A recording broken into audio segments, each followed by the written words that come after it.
Parce qu'il faut que j'aimerais aussi par rapport à la monnaie. Quel est le plan en fait du PCRN et de Cabral Libye par rapport à la monnaie? C'est simple. Dans le programme, il a écrit. Déjà, lorsqu'on parle de souveraineté, la souveraineté, c'est en général de deux, trois ordres. Bon, c'est deux ordres, mais c'est encadré par la souveraineté militaire. La première souveraineté, c'est la souveraineté politique, économique. Donc, politique, j'appelle ça souveraineté politico-économique. Plutôt la souveraineté politique. Maintenant, il y a la souveraineté économique. Et sur la base de ce qui a déjà été fait par le régime en place, donc le président, il ne faut pas le nier. Il ne faut pas nier qu'il y a eu des jalons ont été plantés. Maintenant, Cabral Libye opte pour la méthode prudentielle. Il propose de sortir du franc CFA, déjà parce que le franc CFA n'est pas une monnaie souveraine. Et la première des choses qu'il veut faire, c'est quoi? C'est retraiter, c'est renégocier le traité de Fort-Lamy. Ce n'est pas lui qui a signé ça. Renégocier les conventions BEAC, entre la BEAC et le Trésor français, qui dit que le Trésor français retient obligatoirement 50% de nos devises. Ce n'est pas lui qui a signé ça. Il veut donc renégocier ça pour que les choses soient revues à la baisse. Et ce qu'il fait, c'est quoi? Il y a une instance qu'on appelle l'UMAC. En fait, c'est l'UMAC même qui contrôle la politique monétaire de la sous-région, pas la CEMAC, l'UMAC. Et il dit qu'il va sortir de là. On sort de l'UMAC, mais on reste dans la CEMAC. Et en restant dans la CEMAC, qu'est-ce qu'on fait? Toujours dans le sillage d'une politique prudentielle, il négocie avec les chefs d'État de la sous-région pour qu'on puisse avoir une monnaie commune qui va couvrir une zone géographique plus large et qui va nous permettre d'adapter notre économie en fonction de nos besoins locaux. Vous voyez? Donc, voilà des mesures qu'il propose. Et il dit, et il va même plus loin en disant que si les autres pays membres de la CEMAC ne veulent pas sortir du franc CFA, le Cameroun, il va engager le Cameroun dans une sortie. Beaucoup de gens peuvent croire que c'est prétentieux, mais pourtant c'est un fait. Puisque le Cameroun pèse 45% du PIB de la sous-région. Donc ça veut dire que si on sort du franc CFA, on crée une monnaie locale, les autres vont forcément nous suivre, puisque nous sommes, on va dire, la plaque tournante de la sous-région. Voilà le Nigeria voisin qui n'utilise pas le franc CFA. Mais le Nigeria, c'est notre premier partenaire économique dans la sous-région. Quand je dis sous-région, je parle de l'Afrique centrale et tout le long du golfe de Guinée. Donc, il engage le Cameroun à une sortie progressive, mais efficace, dans une méthode prudentielle. Et il dit, dès l'arrivée au pouvoir, le compte à rebours commence et puis on pourra sortir du franc CFA en 2 ou 3 ans. En 2 ou 3 ans. Donc voilà un peu. Il est conscient du fait que la souveraineté monétaire est capitale pour une économie. D'un côté, il décolonise le système politique avec le fédéralisme communautaire qui va partir des régions communautaires pour créer un État consensuel où tout le monde vit en harmonie avec des règles ici et là pour que personne ne se sente lésé, aucune communauté ne se sente lésée, aucune communauté n'ait des désirs ou bien des désirs hégémoniques vis-à-vis des autres. Et d'un autre côté, il impulse la sortie du franc CFA et pour qu'on puisse acquérir pleinement notre souveraineté monétaire. Donc avec ces deux-là, le Cameroun sera imbattable. Si donc il y a des gens qui ont des questions par rapport à ça, je crois que j'ai failli oublier, justement dans le même sillage des méthodes prudentielles. Lorsque on veut sortir d'une monnaie, il faut s'assurer que les répercussions ou bien la nouvelle monnaie qu'on va créer puisse avoir une contrepartie. Parce que de par le rôle de la monnaie qui est un outil. Donc, moyen d'échange, unité de compte, réserve de valeur. Moyen d'échange de quoi? Des biens et services. Unité de compte de quoi? Des biens et services échangés. Réserve de valeur de quoi? Des biens et services. Donc, il faut donc impérativement passer par une production. Non, frère, attends. Tu sais, tu es très cartésien étudiant, là où tu es là. Ça, c'est le cahier. Mais il y a des gens qui n'ont pas le niveau, qui ont le niveau CP2. Parce que nous, dans notre panel, on privilégie, parce qu'on veut que que les Camerounais comprennent, pour qu'une masse se lève, hein, pour un parti que vous êtes en train de vanter, il faut aller terre à terre. Tu cites 3 types de choses. Moi, j'ai d'abord commencé en finance, après je suis parti en communication marketing. J'ai une question à te poser. Toi là, ça signifie quoi? Tu vas pas à pas. Tu les cites après, tu expliques pas à pas, terre à terre. Parce que ton français là, franchement, il est gros français, hein. Petit là, qui n'a pas terminé CP2, il comprend rien. Moi, je ne te mens pas de... Ok, maman, vas-y, pose-moi alors les questions. En fait, ce que je voulais dire, c'est que pour aller à la création d'une nouvelle monnaie ou bien à la production... Attends d'abord. Attends, je vais te poser une question. Il y a le frère Patrick Quinn qui te dit... Il y a quelque chose, Myriam, il y a quelque chose que le monsieur dit là. C'est-à-dire, les militants du PCN sont avec Cabral Libby. Cabral Libby pose les actes. Il n'interprète pas les actes que pose Cabral Libby. Cabral Libby leur démontre que ce sont les intérêts. Mais eux, ils ne voient pas ça. Monsieur, ce n'est pas ça la question, s'il vous plaît. Dans le PCN, dans le Monsieur, excusez-moi. Monsieur Abdel Karim. Monsieur Abdel Karim. En fait, maman, vous avez le secrétaire général qui représente les intérêts des fondateurs du parti. Il n'est pas secrétaire général parce qu'il est compétent ou bien parce qu'il a été élu. Non, il est secrétaire général parce que les fondateurs du parti l'ont mis là pour protéger les intérêts. Ça, c'est à l'intérieur du PCN. Donc, Cabral Libby parle des intérêts. Il est cohérent avec lui-même. Mais ces militants ne comprennent pas que le gars leur parle des intérêts. Il vient te dire, quand on était à l'université, il y avait ci, il y avait ça. Non! Ce sont les...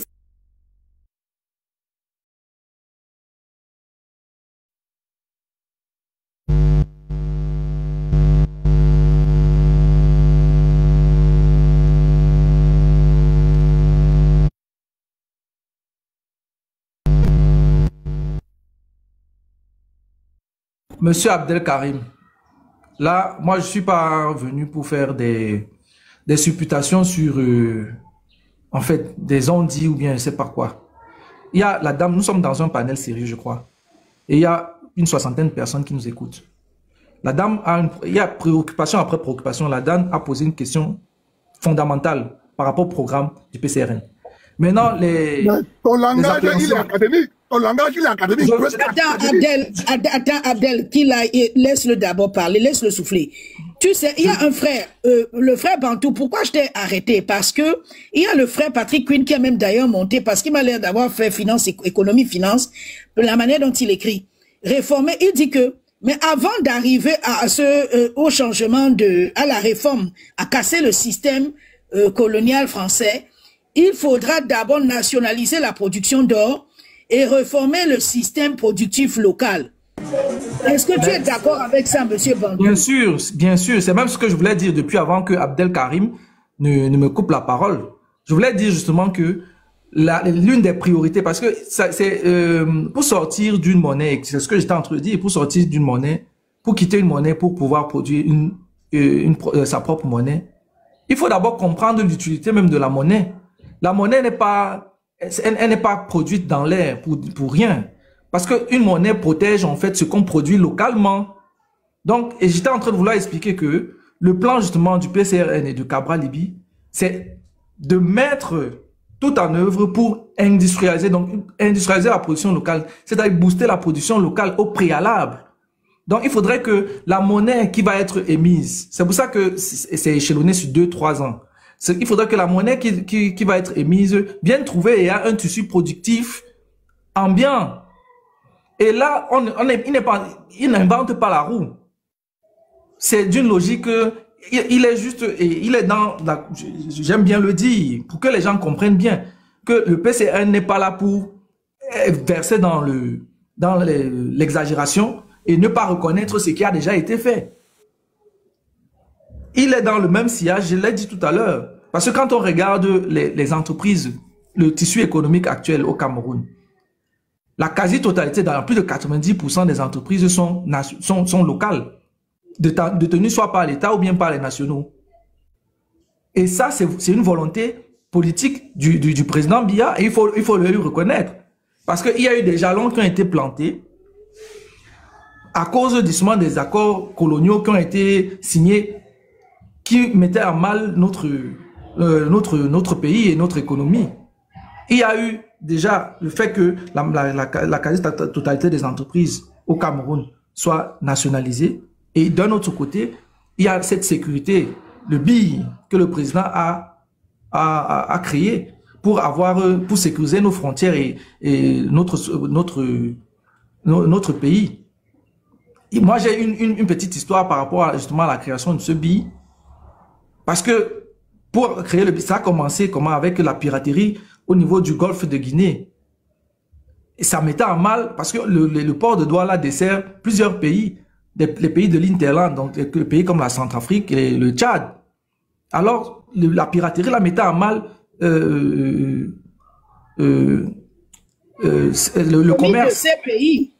Oui, le commerce et puis l'intégrité alimentaire de ces pays. Alors, le président a demandé, il a fait une demande de fonds pour créer une unité de sécurité pour pouvoir lutter contre cette piraterie. Le FMI a refusé. Ils ont demandé au président de se référer à la France. Et le président a refusé. Et on ne sait pas par quelle alchimie il a créé le BI. Mais c'est toujours est-il qu'il a créé le BI. Et pendant des années, bien longtemps, c'est le BI Delta, je précise. Le BI Delta qui a assuré la sécurité, qui a assaini tout le golfe de Guinée, aidé même le Nigeria. Et c'est comme ça. Et on ne peut que applaudir, on ne peut que saluer ça. Et maintenant, dans le même sillage, déjà, il faudrait savoir que des jeunes, comme le président Cabral, des jeunes comme les militants du PSN, qui sont conscients de ça, ça veut dire qu'ils savent, là où ils mettent les pieds, ils savent ce qu'ils font.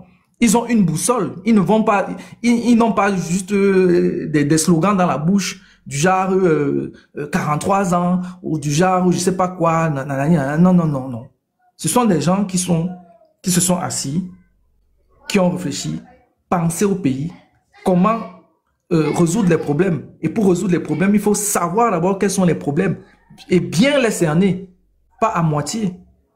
Il faut bien cerner les problèmes. Et les militants du PCRN, sous l'impulsion du président Cabral, vous avez vu vous-même ces interventions à l'Assemblée nationale, toujours pertinent. Il est le seul c'est lui qui a impulsé aujourd'hui, si nous nous intéressons à la politique, c'est Cabral Libye, il faut le lui reconnaître. Il faut le lui reconnaître. Donc, sur le plan de l'humain, moi, je n'ai rien à reprocher à ce monsieur, à Cabral Libye. Sur le plan de la stratégie, c'est un bosseur. Il est là depuis, malgré les insultes qu'il essuie depuis des années. Regardez les Cabral bashing ou bien les PCRN. Non, je préfère dire Cabral bashing parce que le PCRN, c'est technique. Regardez les Cabral bashing qu'il y a. Suivez les panels sur TikTok un peu partout. Des gens des jeunes même, hein, qui font du bashing sur Cabral. Pourquoi? Qu'est-ce qu'il leur a fait? Ils ne vont jamais vous répondre. Oui, monsieur Bantou, on ne va pas rester sur les Congossas tribaux. Laisse-les. Parce qu'un homme, un leader ne s'occupe pas des à côté. Sinon, tu n'arriveras pas. Moi, je suis dans l'œuvre de Dieu. Tu n'arriveras pas. Tu auras toujours des gens qui vont parler. Même ceux même que tu as aidé à débloquer les situations vont t'insulter. L'être humain est comme ça. Donc, non, l'être humain est comme ça. Ma question était que tu as posé parce qu'il y a monsieur Patrick Quinn qui est là, Aïssi Metala aussi qui est là. Donc, parce qu'Eric Enama, je te prendrai à la fin. Donc, résume-nous les 3 choses que tu as citées tout à l'heure pour les bases de reconstruction d'une nation. Parce que je vois que M. Patrick Quinn parle de position, c'est-à-dire un nettoyage fiscal, qui marche avec un nettoyage judiciaire.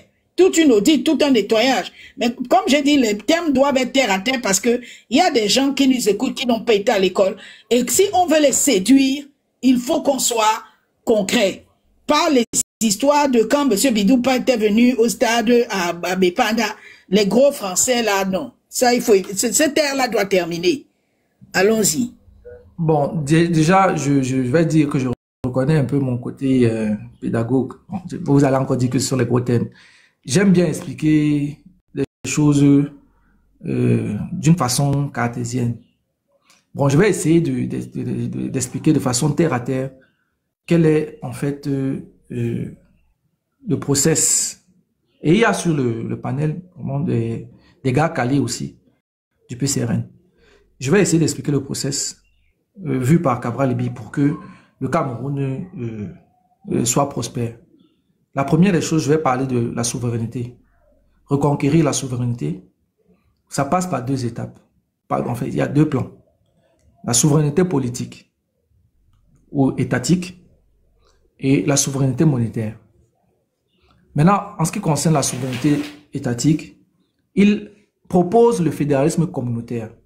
Le fédéralisme communautaire veut quoi? Veut que toutes les communautés du Cameroun agglomérées, donc mises ensemble, c'est très important. Toutes les communautés du Cameroun mises ensemble trouvent un consensus social par lequel les communautés vont diriger la nation, par lequel toutes les communautés vont être représentées sur le plan culturel, sur le plan socio-économique. Maintenant, de l'autre côté, la souveraineté économique passe par quoi? Passe par la maîtrise de sa politique monétaire, de sa politique économique, je veux dire, de sa politique économique. Et pour maîtriser sa politique économique, il faut maîtriser sa politique monétaire. Maintenant, ce que le PCRN de Cabral propose, c'est quoi? C'est une sortie du franc CFA, naturellement. Et la méthode, c'est quoi qu'il emploie? C'est une méthode prudentielle. Donc, c'est-à-dire une méthode équilibrée. Et je lui reconnais d'adopter l'attitude et la sagesse pondérée du président actuel, dans la mesure où il ne va pas faire les choses de tambour battant ou bien à tue-tête. Et pour sortir du franc CFA, la première des choses, il veut renégocier les traités que lui n'a pas signé, renégocier ces traités, négocier avec les pays, les dirigeants des pays voisins, pour qu'on ait une monnaie commune plus forte, donc dans une zone géographique plus élargie pour que notre monnaie soit forte. Mais l'outil essentiel justement pour la sortie du franc CFA, c'est la production locale. La production locale. Industrialiser la production locale. Il va s'appuyer sur une production locale pour que nous puissions avoir de quoi échanger avec les autres sans toutefois sentir j'ai encore utilisé un terme, vous avez dit compliqué, je vais dire les vicissitudes, comment on peut dire ça, je vais dire quoi, les répercussions, sans toutefois sentir les répercussions, que ce soit sur des crises économiques ou bien alors des aléas liés aux conventions ou bien aux traités signés avec des puissances, de façon tacite, hein, avec des puissances coloniales ou néocoloniales. Donc, le plan est simple, propre, et il propose un assainissement aussi, de prime abord, un assainissement des finances publiques. Parce que il y a certaines personnes qui sont extrémistes, qui pensent que il suffit qu'on crée la monnaie pour que les choses marchent bien dans le pays. Et on laisse les détournements ou bien la corruption en cours continuer. Non. Parce qu'il y a certaines personnes qui banalisent la corruption ou bien la mauvaise gestion du pays actuel. Je parle là de la gestion financière et bien d'autres. Alors, il propose un assainissement des finances publiques, un redressement, un audit au préalable. On fait un audit dans tous les secteurs de l'économie, dans tous les secteurs, que ce soit économie, justice, que ce soit éducation. Et là-bas encore, si on va embrayer là-bas, il y a encore des propositions dans le secteur de l'éducation, des réformes qui tendent à intégrer nos réalités locales. Donc, il prévoit un audit sur les finances actuelles, sur l'état financier de notre pays. Un redressement dans la mesure où il y a des poches ou des nids où l'on peut récupérer ce qui est dépensé de façon anarchique. Tout ça, ça part de la gestion des finances publiques. Donc, voilà donc des outils, des moyens, des méthodes que le PCRN de Cabral propose. Et moi, je vous dis, franchement, lorsque on veut vraiment le changement, c'est-à-dire, on n'insulte pas le patriarche, on ne dit pas qu'il est ceci, qu'il est cela, on ne le diabolise pas. Il a fait sa part. Maintenant, il faudrait que on lui montre que la jeunesse qu'il a formée, parce que nous sommes de la jeunesse de ce régime, si nous sommes la jeunesse de ce régime, qu'on lui montre que la jeunesse du régime qu'il a implanté est capable de prendre la relève et de façon brillante. D'abord, pourquoi? Parce qu'elle comprend les enjeux dans tous ses contours, que ce soit les contours souverains, que ce soit les contours microéconomiques ou macroéconomiques. Donc, il y a de la matière grise. Et le slogan du PCRN, c'est libérer les énergies jeunes, les énergies de ce pays. Il y en a tellement. Et on met donc un programme pour que tout le monde se sente acteur. Je m'arrête d'abord là. J'espère que j'ai un peu répondu. Oui, oui. Monsieur Haïssi Metala, après c'est Eric qui n'a pas passé, les autres sont au téléphone. Abdel et monsieur Patrick Quinn sont au téléphone. Oui, bonjour maman. Bonsoir. Ici, il est 18h14 à Douala. Ok. Oui, je vous écoute, maman. Bon, vous êtes de quel parti? Moi, je suis du PCRN. Voilà. Et la question était que, qu'est-ce que vous pensez de monsieur, quel est votre programme par rapport au CFA? Parce que le CFA a été constaté comme le cancer de l'économie camerounaise. Je ne dis pas que c'est seul le CFA qui est responsable, hein, parce qu'il y a des pays qui ont le même CFA, mais qui réussissent. Est-ce que c'est faux le conscientisme? Parce que tout est gestion aussi interne. Bon, parce que si je prends les devis, je m'en vais acheter des villas aux États-Unis, j'ai des paradis fiscaux, je mets les sous dans les paradis fiscaux. C'est aux Camerounais d'abord d'aimer leur pays.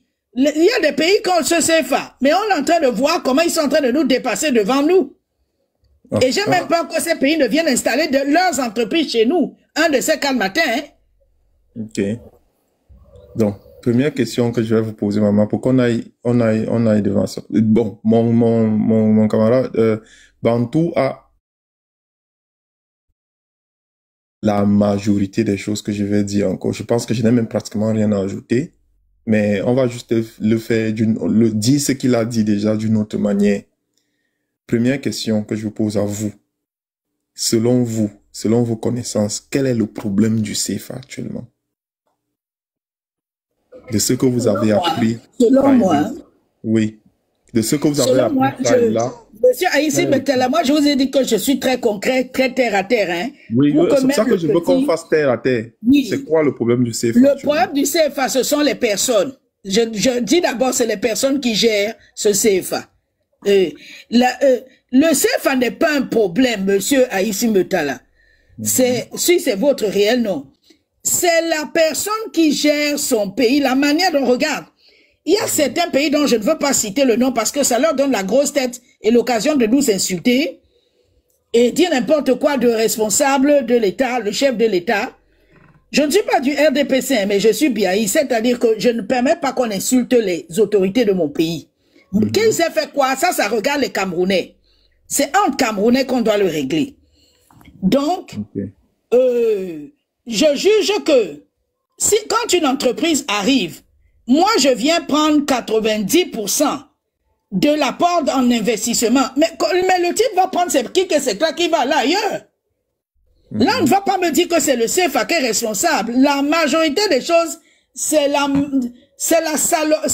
manque de patriotisme et comment on appelle ça, des gestionnaires internes. Je suis des responsables internes. Parfait. Vous avez donc répondu à la question. Non, moi je suis pas dans le mensonge, hein. Même quand on me dit tribalisme, non, je suis dans la vérité. Non, c'est une très bonne démarche. Et ce que vous dites est tellement vrai, c'est que la monnaie, le CFA en lui-même, oui, c'est vrai qu'il a ces choses qu'on peut on lui reproche, pas qu'on lui reproche, mais il y a d'abord la gouvernance. Donc, est-ce que la question que vous avez posée, donc, trouve sa place lorsque on reconnaît que actuellement au Cameroun, la gouvernance est chaotique? Non, moi, je la reconnais chaotique. Ça, la chiconne, non. La chiconne va vous dire, moi, je suis une biaïste, hein, mais il va vous dire que moi, je suis quelqu'un qui dit la vérité. Oui. Même au sein même de ma région, même comme je me bats pour les Bantous, il me connaît, je connais comme quelqu'un de très tranchant. Je dis la vérité, je regarde la poutre qui est chez moi. Avant d'attaquer mon voisin, je dis, j'ai passé le live, ça fait 4 heures. Mais j'ai dit des vérités sur les gens de ma région. D'accord. Donc, la gouvernance est chaotique. Vous voyez? Ça veut dire que, vous-même, vous l'avez dit, hein, c'est que ce qui gère, ça veut dire que pour s'attaquer au CFA, la première des choses, c'est de s'attaquer à notre gouvernance, la CENI. C'est-à-dire qu'on ne peut pas, pour faire les choses bien, il faut d'abord assainir notre gouvernance avant de s'attaquer au CFA. Mais ça n'exclut pas que on est en tête, on est un objectif clair sur le CFA. Et ça n'exclut pas que au moment où on s'attaque à notre gouvernance, qu'on cherche à faire des réformes sur le CFA. Vous voyez un peu? Donc, c'est dans la logique. C'est pour ça que Bantou, vous parlez tout à l'heure, la méthode prudentielle. L'honorable Cabral Libby, lui, il est clair. Il veut pas faire des discours populistes parce que, voyez-vous, il y a une catégorie de politiciens aujourd'hui qui savent comment agiter les foules. Pour agiter la foule, ce n'est pas compliqué. Il faut simplement parler de ce qu'ils aiment entendre. Même si ce n'est pas réalisable dans les délais qu'on leur dit, mais on dit seulement. Donc, l'honorable Cabral Libby, l'une de ses qualités, c'est qu'il est transparent. Il est transparent, il vous dit ce qu'il va faire, dans quel délai, ce qu'il est capable de faire, ce qu'il est capable d'améliorer, ce qu'il n'est pas capable de faire maintenant, il vous dit ce qu'il faut d'abord faire avant d'y arriver, vous voyez. Raison pour laquelle mon frère Bantou vous disait que la prudence de l'honorable Cabral Libby en ce qui concerne la monnaie, il dit son objectif, qui est très, très clair. Je peux vous montrer le programme. Vous pouvez aller sur le site cabral2025.cm. L'objectif clair, la vision claire sur le CFA, c'est qu'on doit sortir du CFA. Il le dit clairement. Nous sortons du CFA. Et comment donc sortir? On ne va pas sortir avec une gouvernance qui est chaotique, une industrie qui est presque absente, une justice, parce que ce qu'on ne dit pas aussi, la justice aussi, on va pas quand même créer une monnaie et avoir des personnalités qui sont capables d'avoir des machines, des planches à billets chez eux et qu'on ne pourra pas inquiéter parce que la justice n'est pas assez indépendante. Donc, c'est un tout. C'est un tout. Le CFA est un élément, la monnaie est un élément de souveraineté. Et mon frère Bantou tout à l'heure a si bien fait de commencer par vous parler de la souveraineté. C'est un élément de souveraineté. C'est-à-dire le fait que je maîtrise ma monnaie, que je gère ma monnaie moi-même, c'est de la souveraineté. Je suis souverain. Donc, Cabral Libby, justement, l'honorable Cabral Libby, dans son programme, il considère la souveraineté comme étant un axe programmatique auquel il faut s'attaquer. Bantou a listé, je crois, 3 points, mais moi je vais rajouter. La première souveraineté, c'est d'être capable de manger. Vous ne pouvez pas dire que vous voulez contrôler votre monnaie si vous n'êtes pas capable de produire ce que vous mangez. Du moins, si vous n'êtes pas capable d'influencer la production de ce que vous mangez. Parce que vous allez me dire, certains pays ne produisent pas tout ce qu'ils mangent, effectivement, parce qu'il y a des avantages comparatifs. Ce sont les économistes qui connaissent ça. Je crois qu'ils appellent ça avantages comparatifs. Je vais voir, est-ce que ça vaut la peine que je produise un produit chez moi plutôt que de l'importer. Donc, ça, c'est des avantages. Donc, on ne produit même pas ce qu'on mange. Et quand je parle de ce qu'on mange, il y a des choses simples. Le riz. Est-ce que vous êtes à Douala, est-ce que vous achetez le riz camerounais? Est-ce qu'il est disponible sur le marché? Non. Non, il a disparu. Il a disparu. Donc, il y a plein de choses comme ça qu'on ne produit pas. Et je vais vous dire... Qu'on ne produit plus. Qu'on produit même parce qu'il y a la SEMRI qui essaye de se battre. Mais, je vais vous dire, lorsque vous regardez la balance commerciale du Cameroun, c'est-à-dire la différence entre les exportations et les importations, elle est déficitaire. C'est-à-dire que on importe plus qu'on exporte. Et ça fait qu'on est déficitaire. Et ce qui se passe là-dedans, c'est qu'on a 800 milliards dans cette balance de nos importations qui sont des produits qu'on consomme, des produits alimentaires. Donc, si on s'attaque déjà à ces produits alimentaires-là, si on s'attaque déjà à ces produits alimentaires-là, on réussit à les produire localement. Vous voyez qu'on va déjà équilibrer en quelque sorte notre balance commerciale. C'est pour ça que l'honorable Cabral Libby positionne la souveraineté alimentaire comme l'alimentaire comme étant un élément de souveraineté. Il parle de souveraineté alimentaire. C'est le préalable. C'est pour ça que lorsqu'il parle souvent, il dit, si on lui demande souvent, lorsque tu seras à Etoudi, quelle sera ta première mesure? Il dit, je vais donner la nourriture aux Camerounais. C'est l'essentiel. Vaincre la famine à point d'oreille. Pour continuer donc, tout à l'heure on parlait du CFA. Vous-même, vous avez dit que le CFA en lui-même n'est pas tant un problème, c'est la gestion. Mais moi, je vais rajouter en plus de la gestion, ce qui pose problème avec le CFA, c'est le type d'accord, les accords qu'on a signés avec la France par rapport au CFA. Et quand on parle d'accord, on parle là de comment est-ce que un État, quel est le paradigme avec lequel un État signe les conventions. Vous avez parlé tout à l'heure des entreprises. Je pense que c'était vous qui parliez des entreprises qui viennent chez nous, qui font n'importe quoi, et puis nous, on a 10% des parts. Je n'ai pas dit ça. Monsieur Aïssi Metala, je disais pas pour la mauvaise gouvernance, par exemple. Le Cameroun a un problème, hein. Et ça, moi, les gens savent que moi, je n'ai pas ma langue dans la poche parce que je ne suis pas venu chercher des amis sur TikTok. Exactement. Je suis venu véhiculer un message de vérité. Je suis dans l'œuvre de Dieu, je suis dans la vérité. Quand je monte, c'est pour dire la vérité, pas pour plaire un être humain, parce que je rendrai compte à Dieu. Le problème du Cameroun, c'est quoi?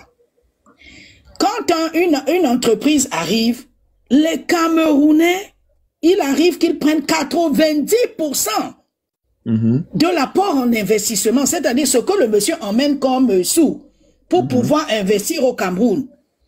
Et ça fait fuir la personne. Et quand un autre pays lui dit que bon, moi je vais te prendre 5% ou 10%. Mais le blanc là où etc. Même si c'est un Camerounais qui a réussi, et de l'industriel camerounais qui a réussi ailleurs, à l'étranger, et par-delà le monde, mais il prend sa valise, il s'en va ailleurs. Oui, effectivement, ce que vous êtes en train de dire très clairement. Et après, il n'y a pas de travail. C'est la corruption, en fait. C'est-à-dire que les gens, les procédures administratives, les backsheets, tout ce qui va avec.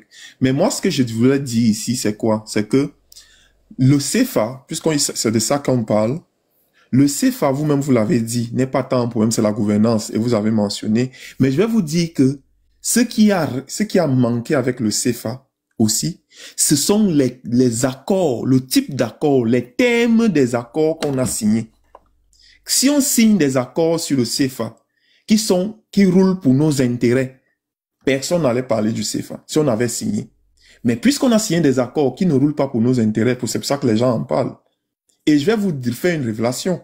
Ce n'est pas tant parce qu'on imprime le CFA en France que c'est un problème. Hein. Non. Il y a d'autres pays. Il y a par exemple le Ghana qui n'imprime pas sa monnaie au Ghana. Le Nigeria à côté chez nous imprime une partie de sa monnaie, pas au Nigeria. C'est vrai qu'ils ont leur imprimerie là-bas. mais ils impriment une partie de leur monnaie hors du Nigeria. Donc, ce n'est pas parce qu'on imprime, parce que beaucoup de gens s'arrêtent là, non, on imprime à Chamalier, ce n'est pas parce qu'on imprime là-bas que c'est un problème. Le problème, ce sont les accords derrière. Maintenant, techniquement, il y a des économistes et autres, des spécialistes de la monnaie qui peuvent mieux t'expliquer ça. Mais par contre, ce qu'il faut noter ici, c'est que l'honorable Cabral Libye parle de paradigme dans le domaine il parle de changement de paradigme vis-à-vis des puissances coloniales lorsqu'il parle de souveraineté, puisque c'est de ça qu'il s'agit. Vous voyez donc que à cause cette mesure-là lui permet à l'honorable Cabral Libye de dire dans son programme que lorsqu'il sera président, pour parler justement de la monnaie, il va soit réformer le CFA ou quitter la zone CFA. Parce qu'il estime que, en tant que pays souverain, c'est nous qui décidons, c'est nous qui choisissons la voie qu'il faut, que nous voulons qui roule en faveur de nos intérêts.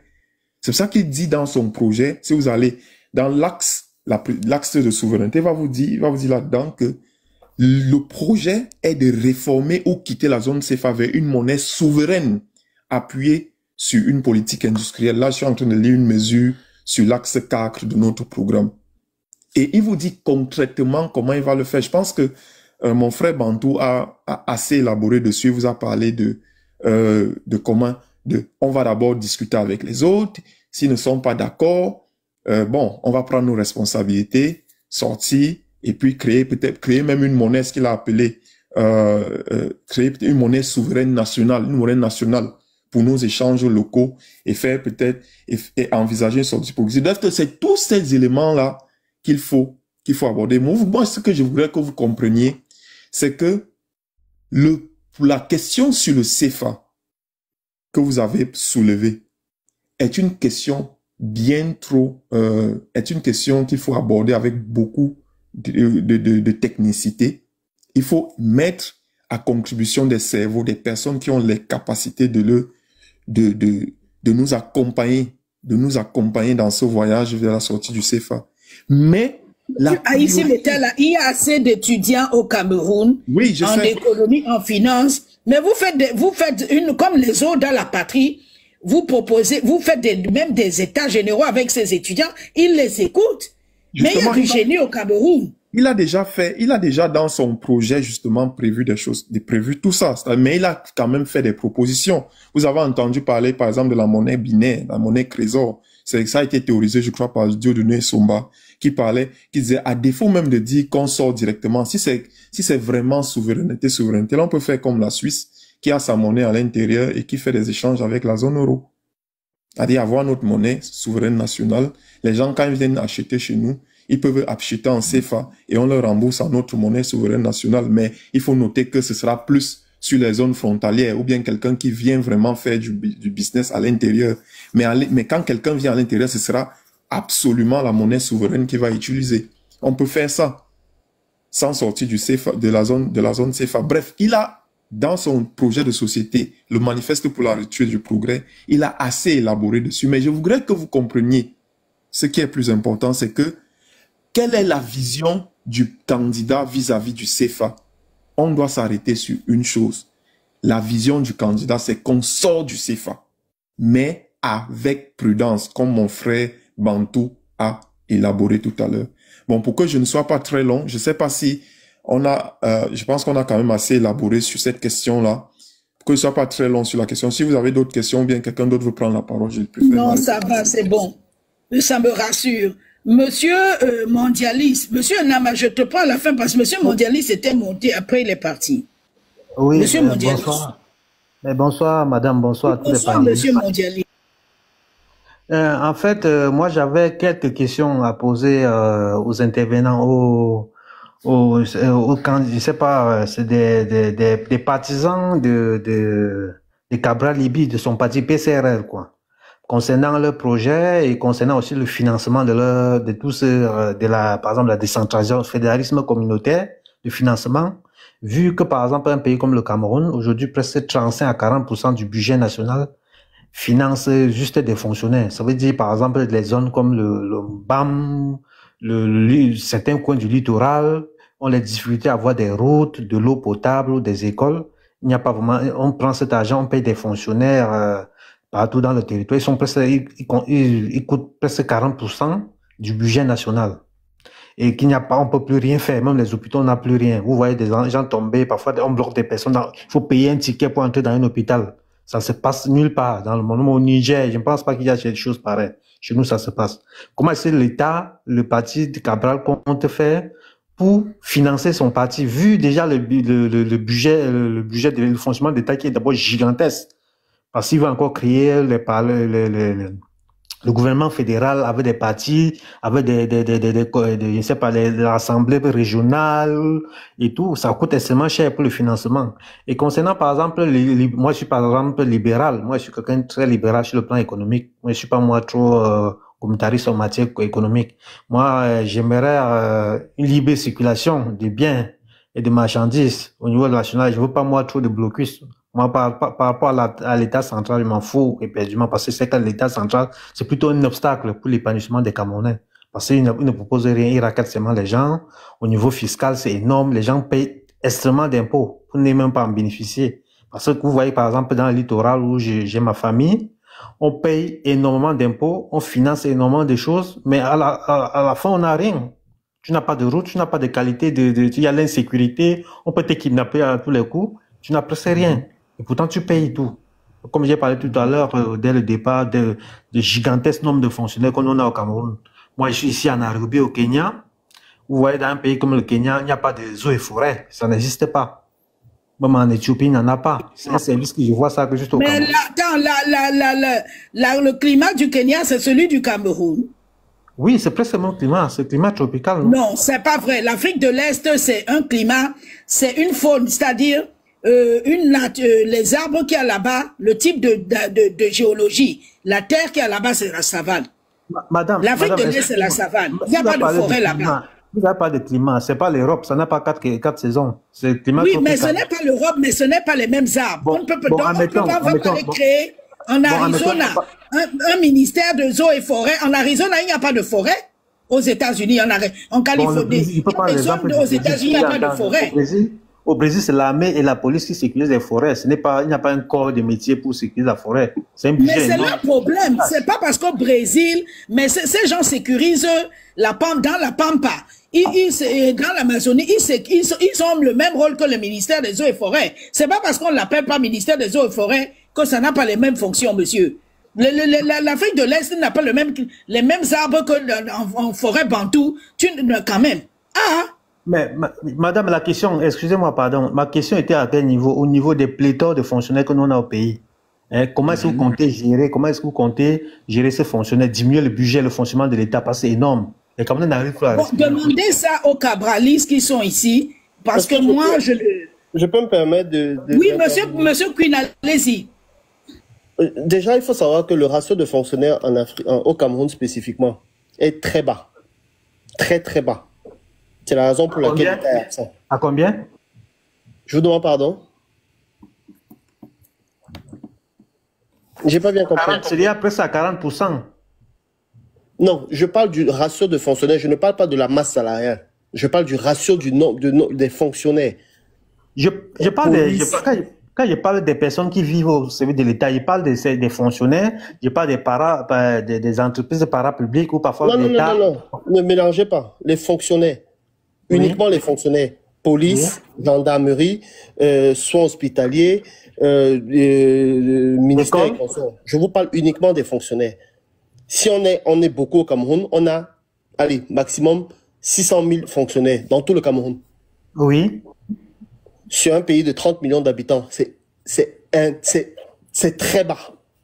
Mais la question que vous devez comprendre, c'est que combien de personnes cotisent? Parce que vous ne comptez pas 30 millions de personnes. Non, la question n'est pas... Attendez d'abord, mettons d'abord le barème. Si on part du principe que on a 500 000 fonctionnaires au Cameroun, allez, 600 000. Pour un pays de 30 millions, on est d'accord qu'on a un manque de fonctionnaires. Est-ce qu'on est d'accord? Tu as été très gentil, Patrick. C'est moins de 500 000 fonctionnaires. Je suis même gentil. Je suis gentil. Le rapport de... On est 600 000 fonctionnaires. Dans les 370 000 comme ça. Voilà. C'est moins de... Ça veut dire qu'on est déjà... Environ 400 000 fonctionnaires. Environ. Est-ce qu'on est d'accord sur juste le constat? Je suis en train de parler du budget national de fonctionnement de l'État aujourd'hui. Non, attendez. Allons-y pas à pas.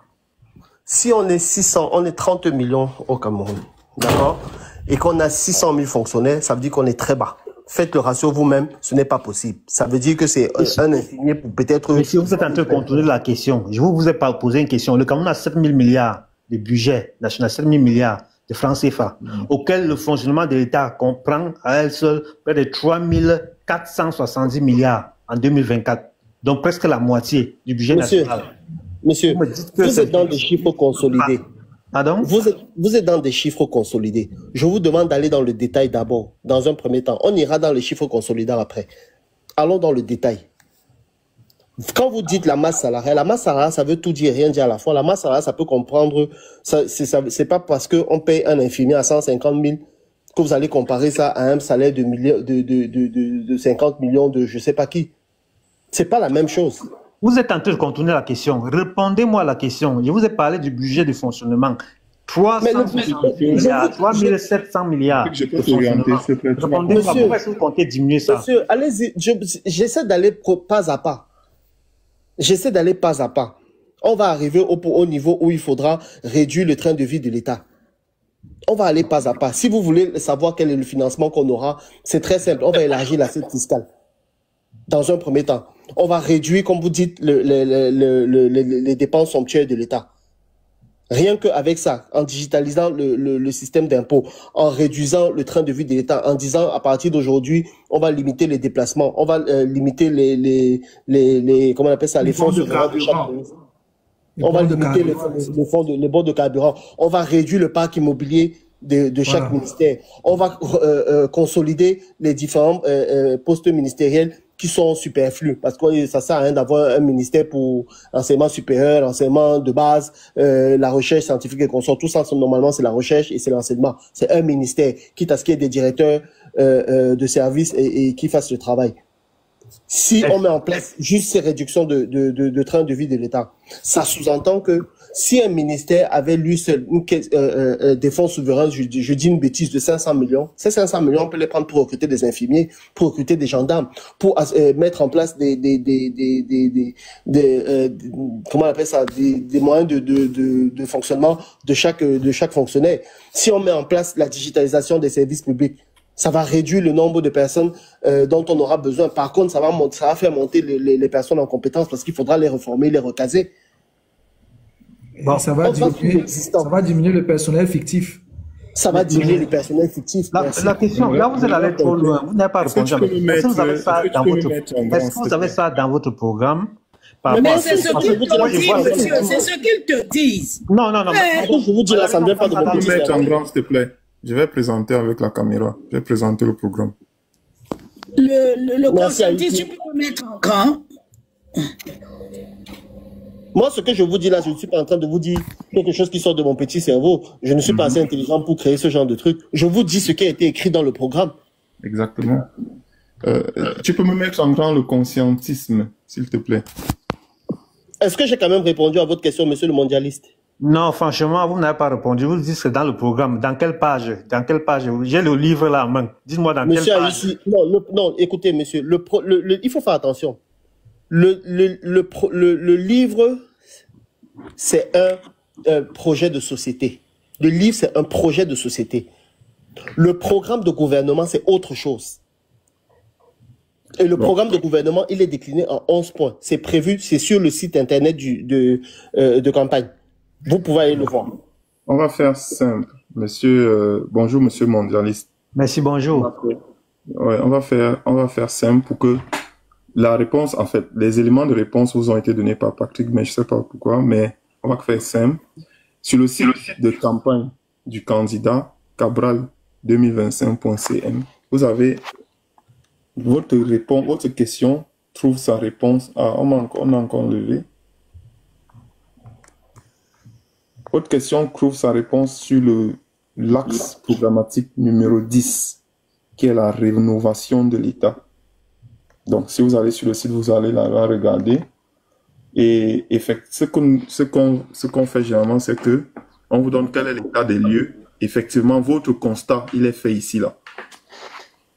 Votre constat, il est fait ici, où on parle des fonctionnaires, on dit justement que c'est un État néocolonial, autoritaire, inefficace, corrompu, omniprésent pour bloquer, absent pour l'arrière-pays. Ça, c'est ce que M. Patrick venait de vous dire là, que l'État est quasiment absent. C'est pour ça qu'il il voulait vous calculer le ratio fonctionnaire, nombre de fonctionnaires, nombre de la population. Il vous dit, fonction publique dépolitisée, la bureaucratie non orientée sur les résultats, État de droit effondré. Bref, ça, c'est tous les problèmes qu'on a actuellement, que nous avons actuellement. Alors, je vais directement aller dans les propositions, parce que c'est ça que vous cherchez maintenant là. Dans les propositions, vous avez parlé du budget. Alors, notre vision, notre objectif est ici. Vous allez voir budget et fiscalité. Qu'est-ce qu'on veut faire? SIGIFT, ça c'est un système de gestion pour cartographier l'économie, pour pouvoir récupérer faire des recettes budgétaires, des recettes, pour recouvrir les recettes fiscales plus efficacement. Oui. On va quasiment doubler le budget de l'État. On va le passer de 7 500 milliards à 15 000 milliards en 2 ans. Ça, c'est possible avec ce système-ci si on le met en place. Donc, nous arrivons au pouvoir. Ce système, le SIGIFT là, c'est un système intégré de gestion de oui. Oui, c'est très long le truc. C'est une priorité. Si vous allez même regarder dans les axes prioritaires à la fin de notre programme, les axes prioritaires, ça c'est une priorité, c'est quelque chose qu'on doit faire peut-être à partir du day one.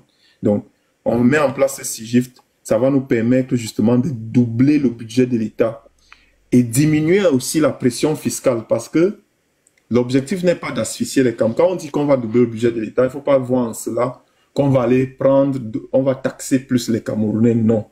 On va formaliser davantage les emplois. Par exemple, vous voyez les gens qui ont les meublés, ce qui payent normalement l'impôt, on ne pense pas. Ils ne payent pas. On va élargir, voilà, le nombre de personnes qui sont censées cotiser. Voilà. On va élargir le nombre de personnes qui cotisent. On va, par contre, on va diminuer la pression fiscale. Voilà, sur ceux qui payent actuellement.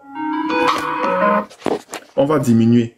Et vous parliez tout à l'heure d'investissement. Vous avez dit que le Cameroun, on a réussi. Vous avez par exemple, vous payez des taxes, mais le gouvernement n'investit pas assez. Vous ne savez pas où les taxes s'en vont. Dans d'autres pays, les gens payent les taxes, ils payent un peu plus qu'au Cameroun même, mais les gens voient ce qu'on fait avec les taxes. Raison pour laquelle l'honorable dit que on va investir 43% de notre budget. On va consacrer 44% de nos budgets aux investissements. Ça, c'est une priorité. Pour que justement vous avez parlé tout à l'heure de Douala qui n'a pas la lumière, de votre village qui n'a pas l'électricité, qui n'a pas de route, pour que vous puissiez avoir ces commodités-là. Pour que vous ressentiez que l'État pour lequel vous contribuez exerce son pouvoir et vous permet, pour vous garantir une bonne qualité de vie. Donc, moi, je ne sais pas si cette question-là répond si ce que je présente répond. Aïssi, oui? S'il te plaît, dans la continuité de ce que tu es en train de dire, je veux apporter une autre petite précision capitale, je trouve. Lorsque on va allouer les 43% du budget de l'État à l'investissement, il faudrait que les gens sachent que la priorité, justement, dans l'investissement, là, ça sera d'abord un investissement sur la capacité énergétique. Je le dis pourquoi? Parce que lorsque on dit aux gens que le PCRN et Cabral vont industrialiser et vont axer dans la production locale, des gens peuvent croire que c'est juste un slogan. Alors que les choses sont réfléchies de telle sorte que c'est étape après étape. On a un déficit énergétique. Et pour industrialiser, on a d'abord besoin d'énergie. Et lorsqu'on va allouer les 43% du budget de l'État à l'investissement, ça passe d'abord.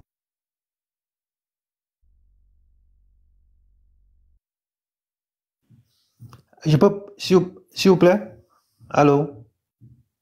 Allô? Monsieur Bantou? Allô? Le conscientisme.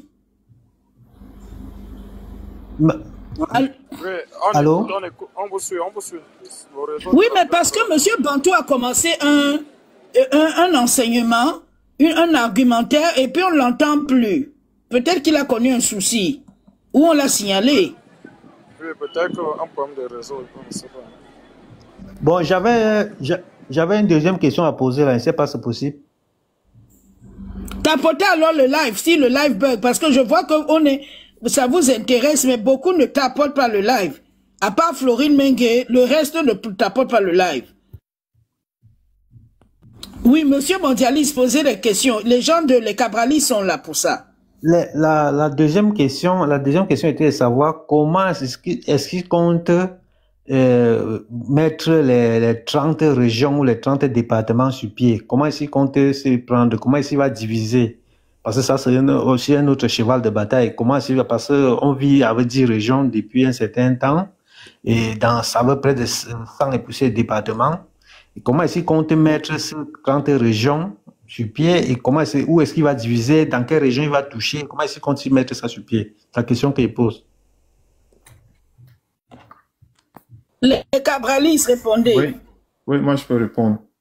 Quand tu parles de comment, tu évoques la notion de logique. Quand tu parles de comment, tu veux évoquer la notion de logique. Excusez-moi, j'ai mal peut-être prononcé. Je parle par exemple, vous faites ça par référendum ou c'est une décision politique? Voilà. Donc, on n'est pas là pour, je pense pas que l'honorable n'est pas un dictateur. Il n'est pas venu imposer quoi que ce soit. Premièrement, quand on dit qu'on change, qu'on régionalise, je crois que mon frère Bantou a expliqué ça là tout à l'heure, on va régionaliser les départements. C'est-à-dire les départements vont devenir les régions. On supprime les régions actuelles, on régionalise les départements. Et il se trouve donc que parmi les 58 départements actuels, il y a des départements qu'on peut mettre ensemble. C'est pour ça que Bantou parlait tout à l'heure d'agglomération des départements affinitaires. Donc, ça c'est d'abord pour comprendre. Ça veut dire que sur les 58 départements actuellement, on va se retrouver avec des unités administratives régionales qui seront une agglomération entre 1, 2, 3, 4, 5, 6 départements. Ça c'est la logique. Maintenant, affinitaire, c'est là où vient l'idée de la communauté. C'est même de là que le sens de la communauté, du fédéralisme communautaire tire son essence. Maintenant, vous demandez, je ne peux pas vous dire, et je vais vous dire cela honnêtement, quelles seront les régions à date. Moi, de ce que j'ai lu, je ne peux pas vous dire que on va mettre, par exemple, la Léké avec le Fundi. Je ne peux pas vous dire ça.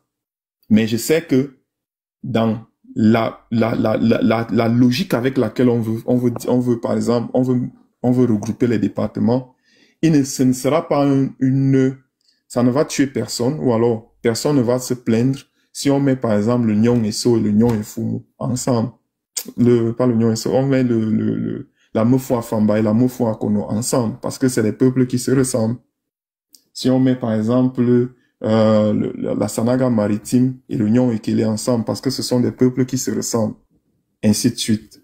Donc, moi, je peux vous donner, mais maintenant, dans les écrits, dans le projet de société du président, il dit on peut opérer ce changement-là et arriver à 30 régions. Maintenant, vous avez parlé du référendum. Effectivement, il y a la manière ça va nécessiter un changement constitutionnel, et ce qui implique, donc, on va pas imposer ça aux Camerounais. Donc, on va appeler les gens à se prononcer sur ce nouveau découpage-là, ou alors cette nouvelle constitution-là, avant de l'implémenter. Donc, on va pas forcer les gens, mais on va appeler les gens. Mais quand même, ce qui nous conforte, c'est que, sachant que quand l'honorable Cabral Libi gagne, ça veut dire que les gens ont épousé ce projet de société, alors, ils vont voter pour. Ils vont voter pour. Donc, si on ne peut pas, c'est presque inconcevable que des gens aient approuvé, que les gens l'aient élu président avec un projet aussi clair et qui ne suivent, et que le vote, par exemple, lorsqu'on va les consulter sur la nouvelle constitution, ne suive pas. D'accord. D'accord, il y avait une... Pardon, madame. Non, c'est pas vous concernant. Allez-y, c'est bon. Vous avez terminé, non? Ouais, bon, c'est les deux questions. J'avais d'autres questions, mais je ne peux pas monopoliser le débat. Peut-être je vais intervenir après. J'ai d'autres questions à poser, mais je ne peux pas monopoliser le débat, quoi. Non, si tu as des questions, vas-y, pose-les. Bon, là... Qu'il est, posez-les. Et après, je vais poser, parce qu'il y a une femme là, qui est là depuis près d'une heure, elle demande la bigleuse, elle demande si, au Cabrali, si le Mbam aura sa région. Bon, la troisième question était... La troisième question était... Répondre rapidement à la question de la maman. Le Mbam. Regardez, je vous ai dit, on agglomère les départements affinités. Il y a combien de le Mbam, il y a deux Mbam. Il y a le Mbam et Kim. Mbam et Nougou.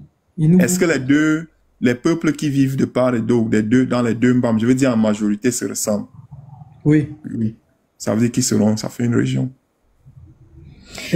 Pourquoi elle pose cette question? Parce qu'il y a les bananes du Nkam et il y a les bananes du Mbam.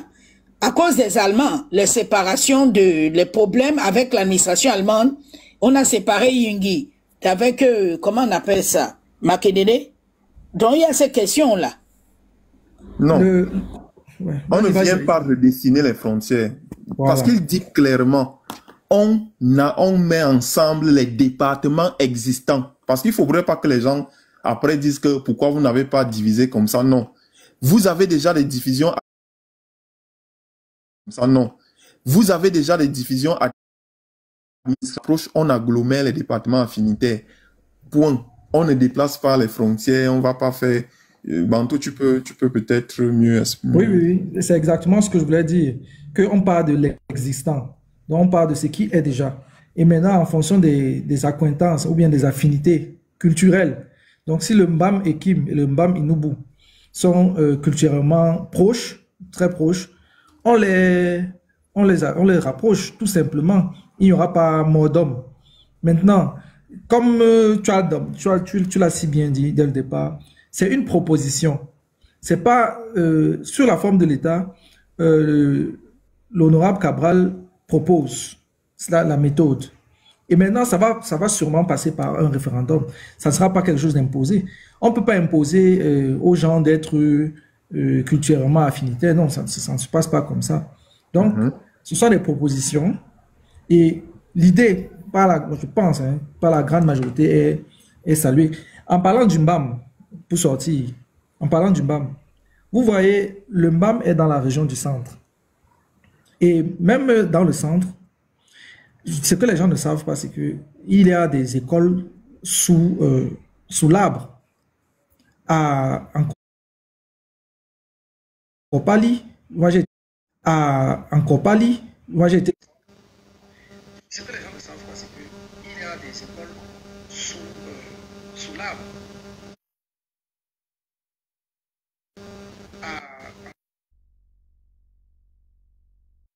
Il n'y a pas de bâtiment, rien. C'est sous l'arbre, donc exactement sous l'arbre. Hein. Je n'invente rien. Vous allez vous rendre compte que dans le Mbam, justement, en parlant du Mbam, il y a des zones inaccessibles où il n'y a pas d'eau, il n'y a pas d'électricité. Et où, pour arriver là-bas, la voiture passe, je crois, 1 ou 2 fois par semaine. Donc, on est encore à ce niveau-là, dans la région du centre, à ce niveau-là. Vous vous rendez compte? Mais vous allez vous rendre compte que peut-être ce n'est pas accessible, mais peut-être il n'y a pas aussi des infrastructures, parce qu'il n'y a pas d'élite. On va vous dire qu'il n'y a pas d'élite de ce côté. Ce n'est pas comme ça qu'on gère une cité. Ça, c'est encore le système colonial. Donc, c'est un peu ces distorsions, c'est un peu ces trucs-là que vraiment le fédéralisme communautaire vient régler. Effectivement, c'est justement cette distorsion. Parce que généralement, le développement est beaucoup plus concentré en fonction des zones, des localités, des élites. C'est-à-dire dans une région, parce qu'on a une élite ou un ministre ou un directeur ou je ne sais pas quoi, qui est localisé dans un village, c'est là-bas que tout va. Pourtant, avec le fédéralisme communautaire, le fédéralisme tout simplement, et le fédéralisme communautaire, justement, on verra que les choses vont se passer de cette manière-là. On aura un développement beaucoup plus déconcentré. Monsieur Haïssi Metala, moi, je ne suis pas très d'accord. Hein. Je ne dis pas que le fédéralisme communautaire ne règle pas les problèmes. Non, je ne viens pas en porte-à-faux je ne parle pas pour vous plaire parce que vous êtes venus sur ce panel. Ni non plus pour... Moi, j'aimerais vous dire une chose. Tout part de l'amour pour son pays. On pourra mettre tous les systèmes, même celui qui vient du trône de Dieu. Mais si les Camerounais n'aiment pas leur pays, je suis désolé. Normalement, quand quelqu'un nomme un type dans une région, il se doit de le surveiller. Monsieur Ahidjo a créé un système unitaire. Bon, et on est parti d'un État fédéral à un État unitaire à un moment donné. Mais il a surveillé et il a tapé des mains sur la table. Il a tenu le Cameroun d'une main de fer. Il y a quand même aussi la surveillance et la discipline. Et puis l'enlèvement des sentiments. Parce que c'est monsieur Aïssi Metala. Malgré ça, Ahidjo te punit, même si on se connaît, on a mangé le héros le matin. Parce qu'il faut aussi se le dire. Certains pays ont ce système unitaire, mais pourquoi ils réussissent? Je vous ai dit qu'il y a des pays qui ont ce CFA. Mais leur croissance est même plus que celle du Cameroun. Et ils sortent même de la guerre. Le Rwanda, par exemple, qui sort de la guerre, a injecté 20 milliards de francs CFA dans les lycées techniques pour qu'il n'y ait plus des expatriés. Donc c'est une affaire de vision aussi et de discipline. Tout à fait. C'est la vision et la discipline, mais c'est aussi le paradigme de gouvernance. Voyez-vous, il y a quand même, on ne peut pas nier que un système où le développement dépend de la décision d'une seule personne est moins efficace qu'un système où le développement, la décision de développer ou alors de développer est déconcentrée entre les mains de plusieurs personnes. Ça, c'est différent. Qu'est-ce que je veux dire? Vous avez dit effectivement, je suis d'accord avec vous. On est toujours sur la même longueur d'onde lorsqu'on dit c'est le patriotisme. Parce que tout ce qu'on dit, ça dépend de celui qui gouverne. Quelle est sa relation, quel est son rapport avec le patriotisme. S'il n'est pas assez patriotique, s'il n'a pas assez d'amour pour sa patrie, pour les gens qu'il gouverne, qu'il dirige, il ne va rien faire, rien ne va se passer. Par contre, le modèle de gouvernance dans lequel il évolue, ou la structure de gouvernance dans laquelle il évolue, pour être plus précis, peut lui imposer d'être efficace. Même s'il n'est pas efficace comme on l'aurait souhaité, mais ça peut lui imposer. Un modèle de gouvernance que nous proposons, par exemple, consacre une chose, le fait que on désigne directement, que les personnes à qui qu'on désigne, qui nous gouvernent, soient directement désignées par nous, le peuple, et que ces personnes-là puissent être sanctionnées par le vote si elles ne font pas leur job. Moi, je pense que c'est quelque chose de très intéressant. Je prends l'exemple. Moi, je suis d'Obala.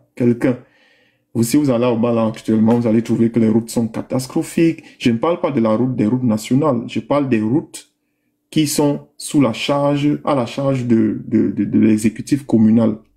Mais ils n'ont pas daigné au minimum acheter des pelleteuses niveleuses pour pouvoir racler. Je dis pas, on n'a pas demandé de mettre du bitume parce que ils n'ont pas les moyens, on le sait. Mais au moins avoir ça en projet de pouvoir niveler les routes. Ils ne l'ont pas fait. Donc vous voyez que actuellement nous sommes incapables de les sanctionner parce que le système actuel qui les nomme là, qui les met là, c'est la personne qui prend la décision, c'est le chef de l'État, ou je veux dire le comité central du RDPC.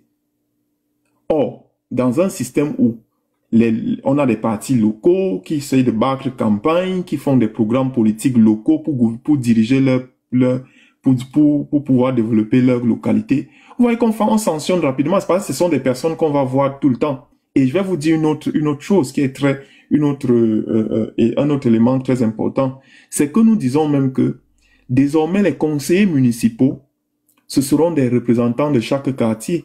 C'est-à-dire qu'on n'aura plus l'affaire où, moi quand je regarde à Obala, honnêtement la première fois que j'ai vu un conseiller municipal, c'était un monsieur qui s'était retrouvé dans le conseil municipal par erreur. Mais c'est des personnes qu'on ne sait même pas où ils habitent. Donc nous on dit par exemple que chaque quartier aura un conseiller municipal. Ça veut dire que quand vous votez, vous élisez votre conseiller municipal directement. C'est-à-dire si son exécutif n'a pas assez bien travaillé, s'il peut faire partie de cet exécutif-là, qui n'ont pas assez bien, vous le sanctionnez. par le vote. Vous voyez que ça sera très facile. Ce n'est pas compliqué. Dites-moi comment quelqu'un peut truquer l'élection dans un quartier. Et qu'on sait pertinemment que celui-là, il n'a pas assez bien travaillé. Dites-moi comment il fait pour truquer l'élection. Donc c'est ça qu'on amène. C'est que le pouvoir soit réellement remis entre les mains du peuple afin que le peuple puisse décider. C'est vrai, vous allez me dire le patriotisme, mais vous avez dit, comme je vous ai dit, la structure de gouvernance dans laquelle va évoluer le gouvernant va l'obliger au résultat, en quelque sorte. Même si ce n'est pas selon nos souhaits, mais il va quand même faire différemment de ce qu'on voit aujourd'hui. Ok. Bon, le frère mondialiste, les questions. On te permet 3-4 questions, puis ça suffit. Parce qu'il y a monsieur Andrew qui est monté. Profitez, les cabralistes sont là. D'accord. Je vais poser une autre question. La moi, campagne par exemple, est lancée. Comme vous avez posé la question tout à l'heure, par exemple, moi, je suis libéral. Parce que tout à l'heure, j'ai compris au niveau du foncier. Moi, je pose la question de savoir, parce que vous ont dit au niveau des communautés, on va, par exemple, je sais pas comment ils vont peut-être s'accaparer des terres, ou comment ils veulent pas que des populations vendent leurs terres, ou peut-être ils vont distribuer des titres fonciers pour que d'autres personnes peuvent acheter ces terres, ou ils ne veulent pas que des personnes qui viennent d'autres régions peuvent acheter des terres dans ces zones. C'est la question que je me fais au niveau du foncier. Comment est-ce qu'ils comptent réformer le foncier? Je veux savoir comment ils comptent réformer le foncier et comment est-ce qu'ils comptent organiser le domaine agricole, parce qu'il faut faire une réforme agricole au Cameroun. Le système qui est là, ça fonctionne pas. Les Camerounais ne mangent pas assez et ils n'ont pas assez de moyens parce que tout est cher maintenant sur le marché, parce que le Cameroun n'arrive pas à satisfaire la demande de sa population.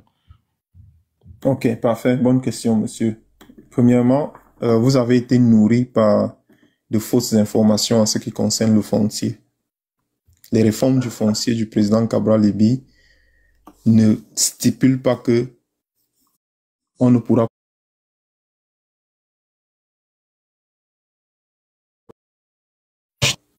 ça ne stipule pas. Bon, bref, vous avez dit beaucoup de choses là qui ne sont pas vraies.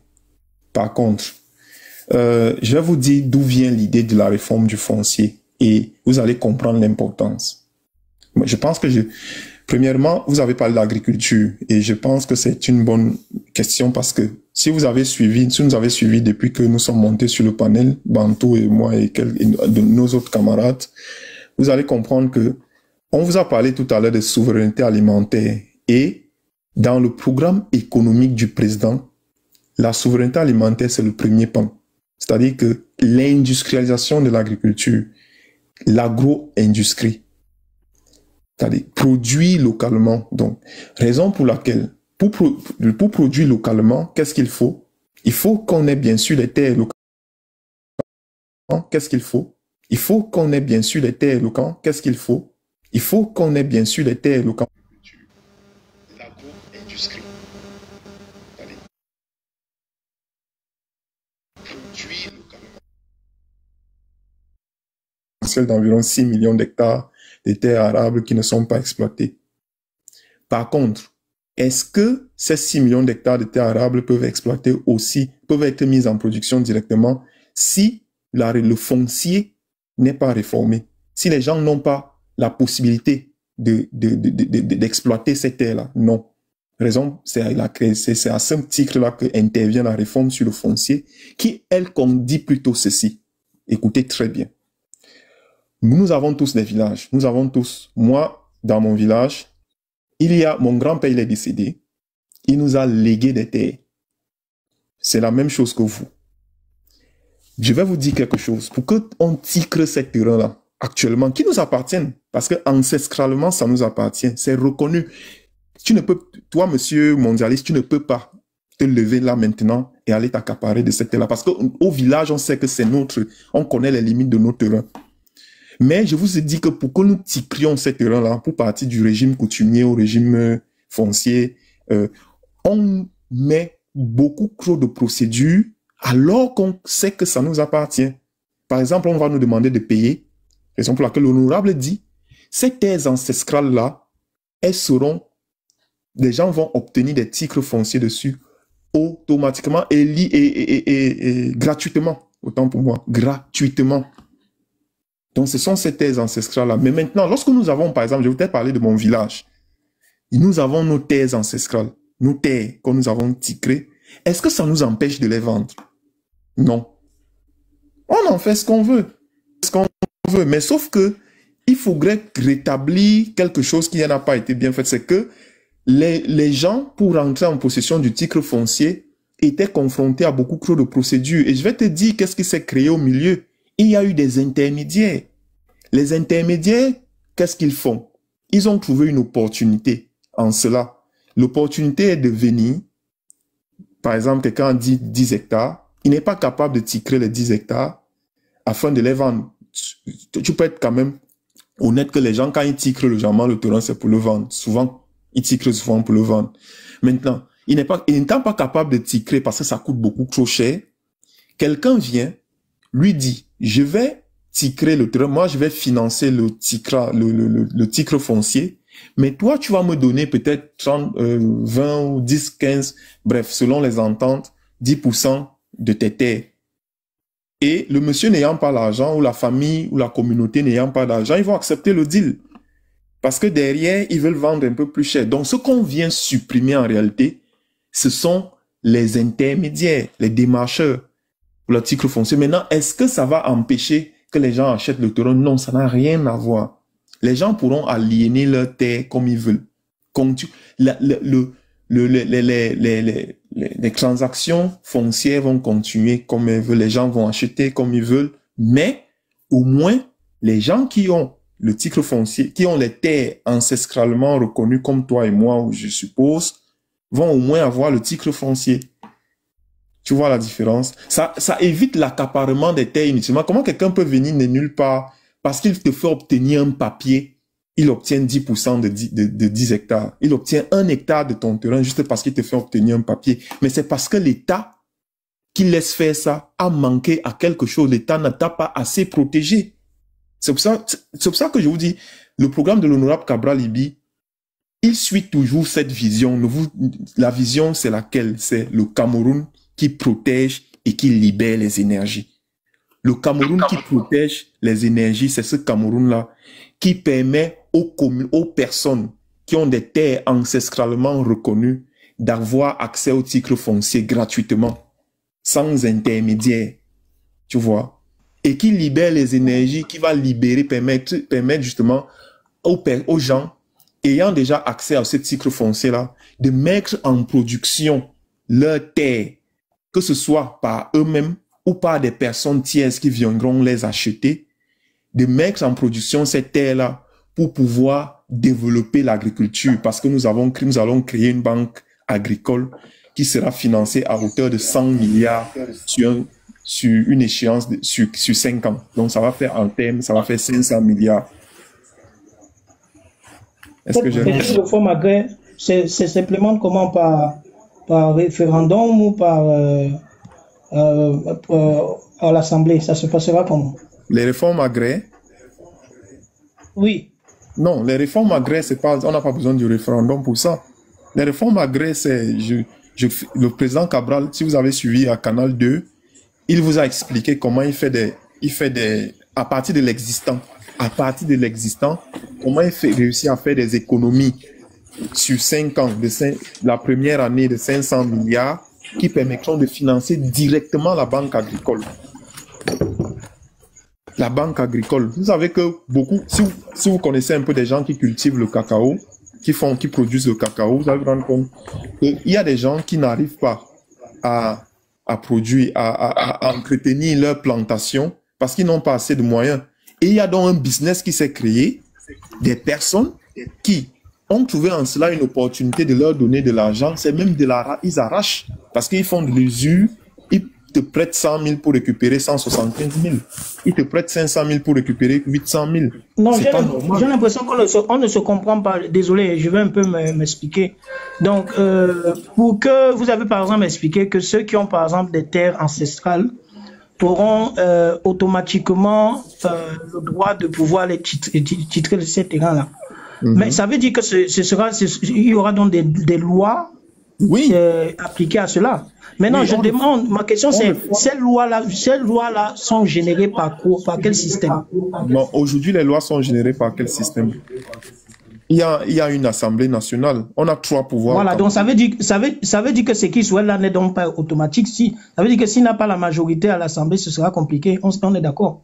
Non, mais on est d'accord. Donc, oui, parce que c'est une loi, il faut réformer. Mais on est d'accord. Mais n'oublie pas aussi que il y a l'exécutif a une marge de manœuvre. Le décret. Pas le décret. L'exécutif propose. Non, c'est regarde. l'Assemblée qui vote. L'Assemblée ne dit pas, par exemple, que pour tirer ton terrain, il faut payer tant. Non. Voilà. L'Assemblée ne le dit pas. L'Assemblée... C'est autre chose. On est d'accord, ça c'est autre chose. Mais pour qu'on arrive au niveau où, par exemple, les gens qui ont leur lettre ancestrale aient automatiquement le droit de pouvoir les titrer, ça, il faut que ça passe par l'Assemblée. Et ce n'est que l'exécutif qui va proposer. Ça, c'est le système camerounais. Pas forcément. On peut garder. Regarde, je suis d'accord avec toi, mais on peut garder même la loi. Regarde, on peut garder la loi là. Mais quand le président dit, on peut garder cette loi là et dit simplement qu'il ne paye pas. Ça, l'exécutif peut décider. L'Assemblée nationale n'a rien à y voir. L'exécutif peut décider que, ok, on garde votre loi, mais au moment de payer, il ne paye pas. Parce que le nerf de la guerre, c'est l'argent. Les gens n'arrivent pas à payer. Les gens n'arrivent pas à financer le titre foncier. Donc, si l'exécutif décide de supprimer les frais qui sont afférents à l'obtention du titre foncier, vous voyez que ça vient déjà résoudre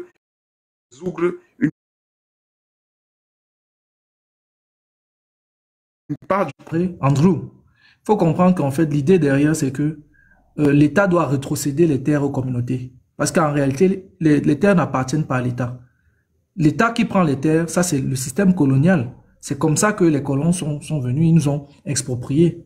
Donc, on fait une décolonisation, on réajuste. Donc, l'idée qui est derrière, c'est de redonner aux communautés la propriété de leur terrain, puisque ça leur appartient. C'est aussi simple que ça. Donc, même par décret présidentiel, ou bien par les lois, comme Aïssi a expliqué là, il y a moult façons de contourner ça, parce qu'il faudrait que ça s'applique. Parce que si tu continues dans le programme, au niveau de la création de l'emploi, tu vas comprendre.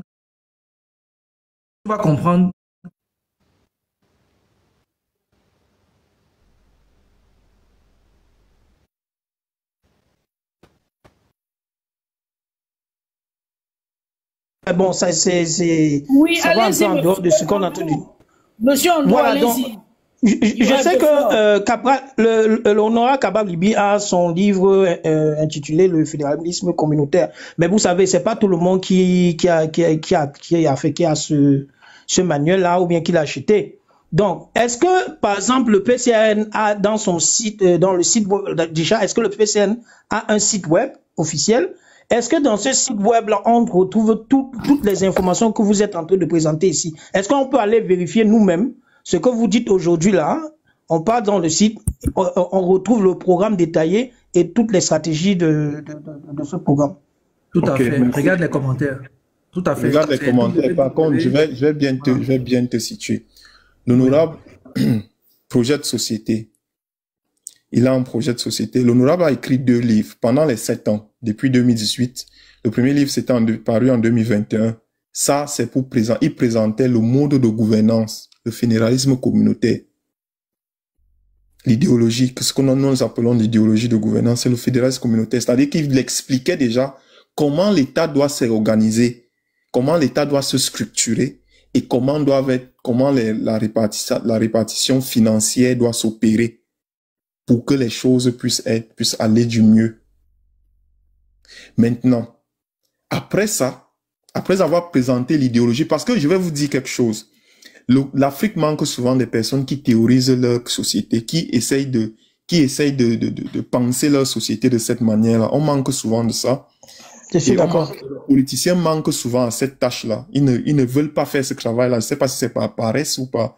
Mais ils doivent le faire. C'est pour ça qu'ils sont politiciens, ils sont des chefs de partis politiques.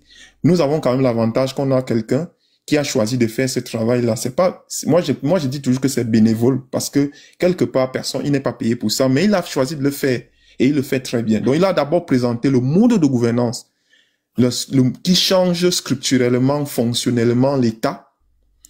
Après l'avoir fait, il a donc écrit un programme de société qui montre la vision qui va s'inspirer de ce mode de gouvernement-là.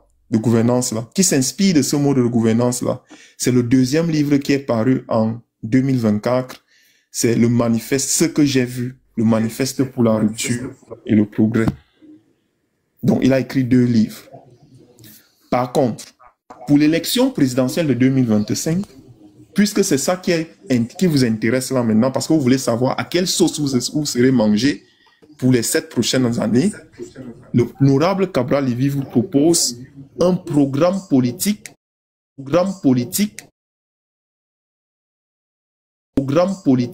est cabral2025.cm. Ce programme politique reprend les 11 axes, c'est-à-dire les 11 axes qui ont été écrits dans la vision, le projet de société, le manifeste de la rupture pour le progrès. Il présente ces 11 axes-là. Il tire tous les axes programmatiques et conçoit quelque chose pour les 7 ans. Vous dit que voilà ma vision et voici ce que je vais faire pour les 7 prochaines années. Le programme vient vous dire voici ce que je prévois faire.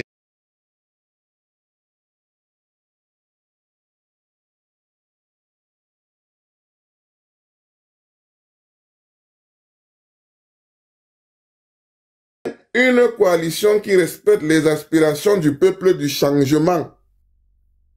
Cela ne souffre de rien. C'est la moindre des choses. Comme ça, il montrerait qu'il respecte nos aspirations. À partir du moment où c'est fait, on commence aussi à s'intéresser. Est-ce que nous sommes insensibles? Le peuple du changement n'est pas insensible. À eux de montrer leur bonne volonté, leurs bonnes intentions. Parce que justement, le chemin de l'enfer est pavé de bonnes intentions. À eux de montrer qu'on peut leur faire confiance. C'est aussi simple que ça, les amis. Et on sait que dans cette stratégie de lutte, on n'a pas à se soucier. Ce n'est pas ce qui compte. Oui, Tiroma a fait du sale. Il a fait du sale. Bouba a fait du sale. C'est indéniable. Mais ces 2 hommes, surtout en ce qui concerne Tiroma, parce que pour Bello, je vous dis encore que j'ai un doute. Parce que quand un de ses communicants vient dire à Mondo Vision, que si Kamto a vu sa candidature rejetée, c'est parce qu'il a mal monté son dossier. J'ai éclaté de rire. J'ai éclaté de rire. J'ai compris qu'on n'est pas sorti de l'auberge avec Monsieur Bello. En tout cas, pas pour l'instant. Donc du coup, je me dis que de toutes les façons, nous devons être axés sur la lutte, la défense. Plus question de dire l'opposant a gagné et on laisse passer les choses. On voit Clément Tangana dire Biya vainqueur. Et il faut savoir, quand on a dit Biya vainqueur, c'est entériné dans le droit, il n'y a plus rien à faire. Je veux qu'on se comprenne. Quand on dit Biya gagné, c'est entériné dans le droit et il n'y a plus rien à faire. Donc il ne faut surtout pas que cela se produise au mépris des aspirations populaires. C'est de ça qu'il est question. Défendre la victoire du peuple du changement. Alors, je vais donc me mettre en grand ici pour fermer un peu le clapet, la fausse sceptique de notre ami Jacques qui est passé tout à l'heure, pour vous montrer les résultats des élections de 92 selon le quotidien. Élection 92. Le vainqueur, John Fungi, 38,02%. Bele Bouba Magari, 31,52%. Paul Biabateremi Bimvondo Viguru, 24,76%, 76%. Ndamjoya, 3,64%. Est-ce qu'on se comprend? Il ne faudrait donc pas que l'histoire se répète avec Bello. Très bien. Il ne faudrait pas que l'histoire se répète avec Bello. Parce que là où ça a échoué en 92, c'est la défense. Est-ce qu'on se comprend? C'est la défense. Les gens ne sont pas sortis en masse pour défendre. On a sorti l'artillerie répressive. Et les gens se sont tués.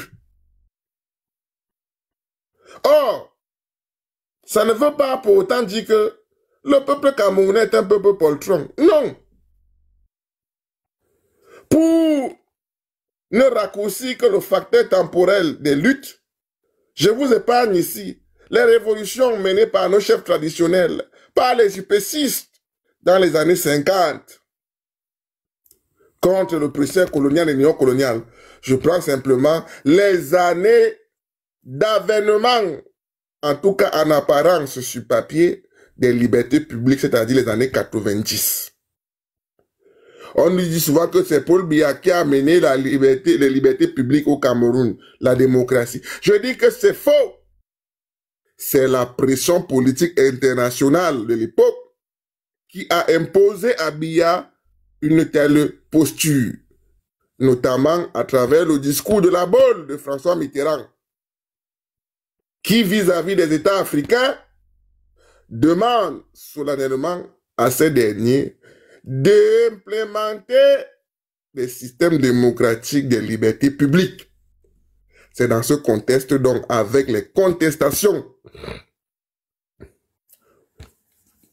de la société civile et notamment du SDF qui demande le retour au multipartisme, que nous avons donc les Camerounais dehors. Les Camerounais dehors qui manifestent. Ceux-ci aussi ne voulaient pas voir les enfants grandir. Non, il faut qu'on se dise. Est-ce qu'ils ne voulaient pas voir les enfants grandir? Ça veut dire que nous sommes un peuple de lutte. Ce n'est donc pas sorti qui nous dépasse. Ce n'est pas sorti qui nous dépasse. Mais c'est décider de comment sortir qui nous dépasse encore en ce moment. Ce n'est pas sortir comme possibilité qui nous dépasse. Est-ce qu'on est capable de sortir? Oui. Mais comment, quand? Manifestement, seul le contexte électoral, seule la date du 12 octobre pourra constituer le prétexte, l'élément catalyseur, où justement tous les indicateurs du soulèvement sont au rouge, réunis, parce que la masse est dehors et que les nerfs seront tendus. Les nerfs sont tendus. Les nerfs sont tendus. C'est donc à ce moment-là que, avec la foule, les gens sont capables de faire masse et de s'insurger. Est-ce qu'on se comprend? Parce que la révolution populaire de ce moment-là ne sera pas une révolution programmée, mais ce sera une révolution improvisée, une révolution spontanée. Programmée, certes, dans le sens de la fraude, mais en termes de réaction physique,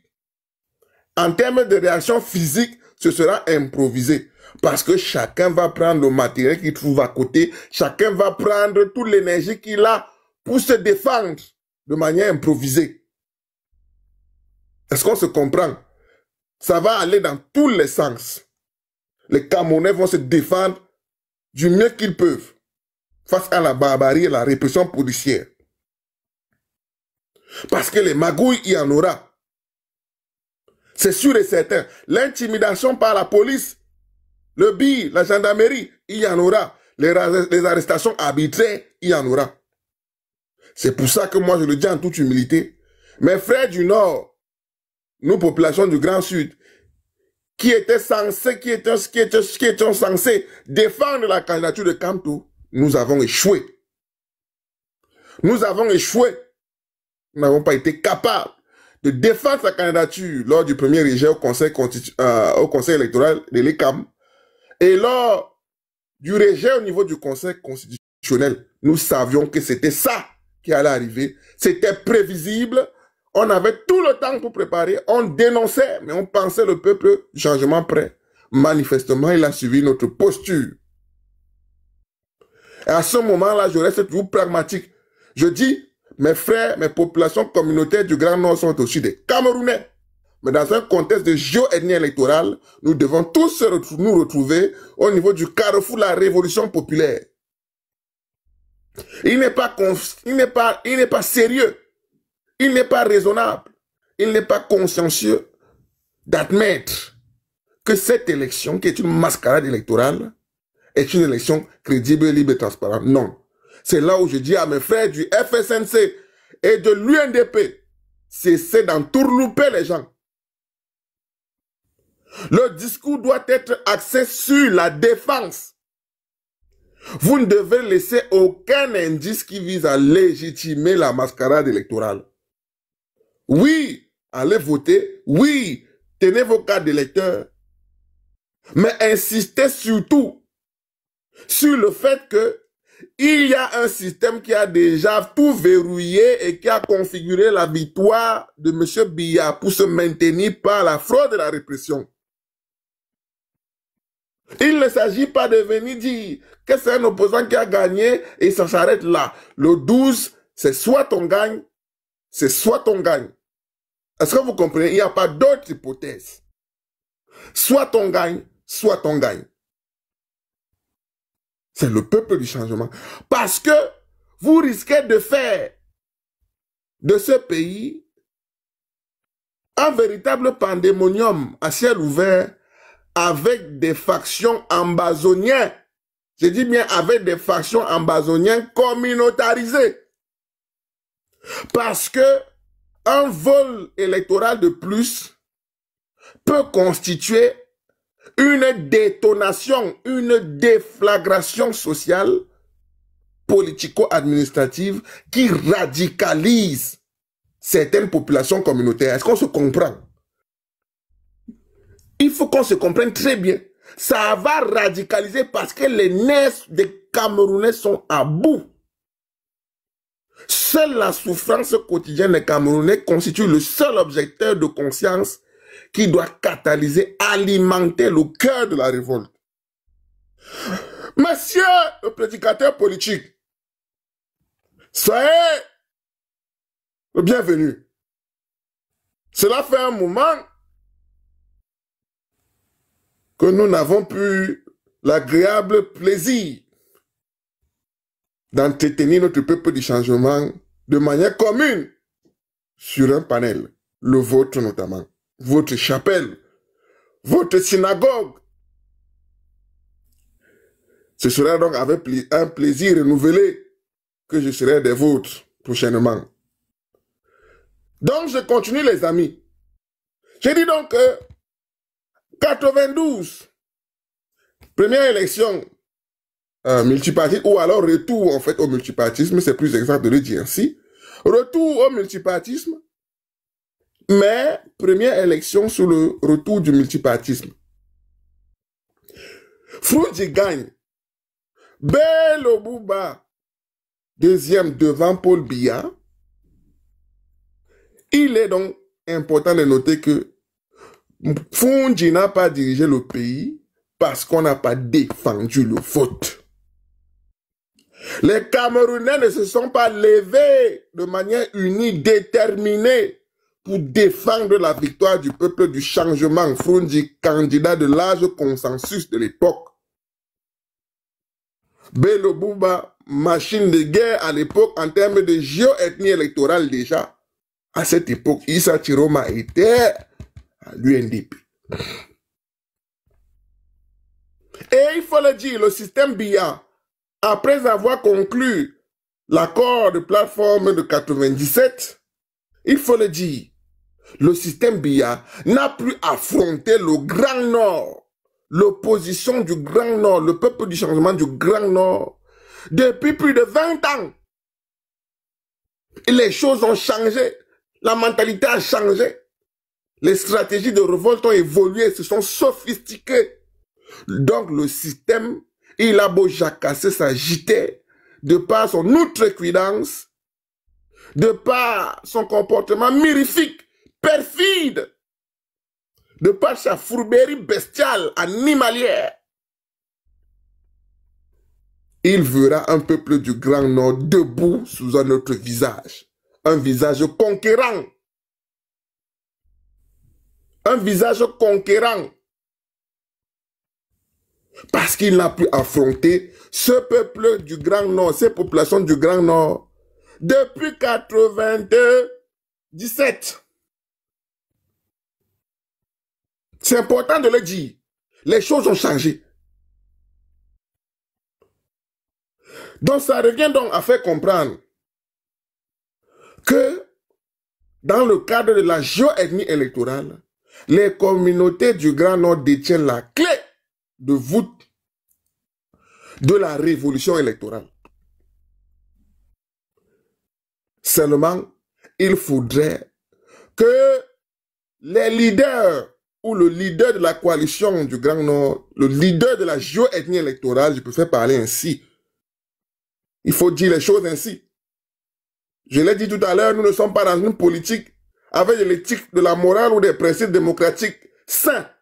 Nous sommes dans la barbarie, où on a toujours divisé pour régner, où on a tué, où on a enfermé arbitrairement, où on torture, où on distille de la propagande malsaine, toxique, pour aliéner les esprits, diviser les esprits, corrompre les esprits, asservir les esprits. Il faut donc avoir de la hauteur dans cette réelle politique pour dire le mal soigne le mal. Paradoxalement, hein, le mal soigne le mal. Nous allons donc utiliser le mal qui est la géoethnie électorale par souci de résilience, d'adaptabilité, de convertibilité. Pour dire, peuple du Grand Nord, nous sommes derrière vous. Effectivement, petit papa, merci Kamto. Parce qu'il nous l'a dit, il n'est pas écrit sur son front président. Il ne se bat pas pour être président de la République, mais il se bat pour que ses idées du changement s'imposent, pour que ses idées du changement prospèrent. C'est dans ce sens-là que nous allons soutenir, que moi, je soutiens indirectement, je dis mais indirectement, la coalition du Grand Nord. Que je soutiens les populations, pas un candidat, mais les populations. Alors, les populations du Grand Nord, qui sont un candidat du Grand Nord, ont tout mon soutien. Ils ont mon soutien. Pour l'instant, Bello et Issa ne sont pas coalisés. Ils ont intérêt à coaliser. Parce que s'ils ne le font pas, ce sera une honte, une insulte aux aspirations du changement du peuple camerounais. Nous savons que les peuples du Grand Nord, les communautés du Grand Nord, sont au cœur de ces enjeux du changement. Les autres populations communautaires sont aussi intéressées, mais non pas le même niveau de courage, il faut le dire. Non pas le même niveau de courage, le même niveau de Henley, le même niveau de tactique. Oui, des gangsters. Il y a des indices qui laisseraient transparaître cela. Mais moi, je veux bien y croire et on verra la fin. Et s'ils ne coalisent pas, à la vérité, le candidat ou alors le peuple du Grand Nord donnera sa position. Et c'est la position du peuple du Grand Nord que je vais suivre. Parce que je sais que le peuple du Grand Nord est conscient qu'il faudra défendre ce vote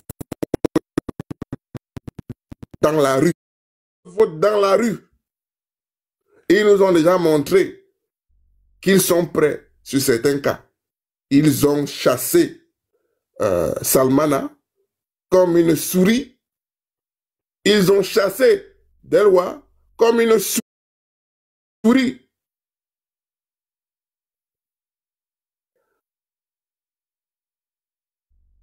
Par griotisme stomacal, par intéressement stomacal au système RDPC. Beau essai du peuple du changement. Donc, à un moment donné, c'est super important, comme il se doit, les ventriloques reptiliens, les piranhas politiques, zygomatiques du système des élites acquises à la faveur du peuple du changement. C'est ce qu'il y a lieu de dire, alors qu'en réalité, ce sont de véritables hypocrites, ennemis des aspirations populaires et souverainistes du peuple du changement. C'est donc important de... Je vais donc chuter pour ne pas monopoliser la parole dans ce qui constitue ou a constitué jusqu'à cathédrale en disant que les choses ont évolué. Nous sommes arrivés en